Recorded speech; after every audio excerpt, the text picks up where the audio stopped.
নমস্কার প্রিয় দর্শক বন্ধু, সামনেই রাজ্যের বিধানসভার ভোট। তাই রাজ্য সরকার রাজ্যে নতুন একটি প্রকল্প চালু করেছে, যেটিকে বলা হয়েছে আমাদের পাড়া আমাদের সমাধান। এই প্রকল্পের মাধ্যমে প্রত্যেক বুথকে 10 লক্ষ টাকা করে দেওয়া হবে, যার উদ্দেশ্য হলো বুথকে মজবুত করা। আসুন আমরা ভিডিওর মাধ্যমে দেখে নেব যে কতদিন ধরে এই যে প্রকল্প সেটি চলবে, এবং এই প্রকল্পে 14টি বিষয়ের উপর কাজ হবে বা আবেদন শুরু হবে। সেই 14টি বিষয় আমরা দেখে নেব। তার আগে আপনারা অবশ্যই আমার চ্যানেলটি সাবস্ক্রাইব করবেন এবং সবার আগে ভিডিও নোটিফিকেশন পাওয়ার জন্য সামনের যে বেল আইকন আছে সেখানে প্রেস করে নোটিফিকেশন অল করে রাখবেন এবং ভিডিওর সাথে লাইক কমেন্ট শেয়ার করবেন। দেখুন, এই নিয়ে একটা ব্যানার এসেছে। ভারতে এবারের জন্য পশ্চিমবঙ্গ সরকার এই ধরনের উদ্যোগ চালু করেছে। আমাদের পাড়া আমাদের সমাধান।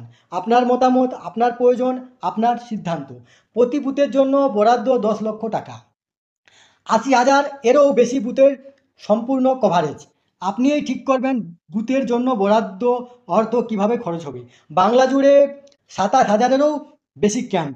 কর্মসূচির সময়সীমা 60 দিন ক্যাম্প, 30 দিন প্রশাসনিক মূল্যায়ন, 90 দিন বাস্তবায়ন শুরু। ক্যাম্পে সাধারণ মানুষের জন্য দুয়ারে সরকার ডেস্কও থাকবে। এখানে বলা হয়েছে 3টি বুথ নিয়ে একটি করে ক্যাম্প আয়োজিত হবে। কলকাতা পৌরসভা এলাকায় 2টি বুথ নিয়ে একটি ক্যাম্প হবে।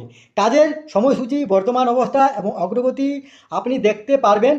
ওয়েবসাইট যে দেওয়া হয়েছে সেটি হলো apas.wb.gov.in। এরপরে রাজ্য হেল্পলাইন নম্বর দেওয়া হয়েছে 1800-345-0117, 0332214-015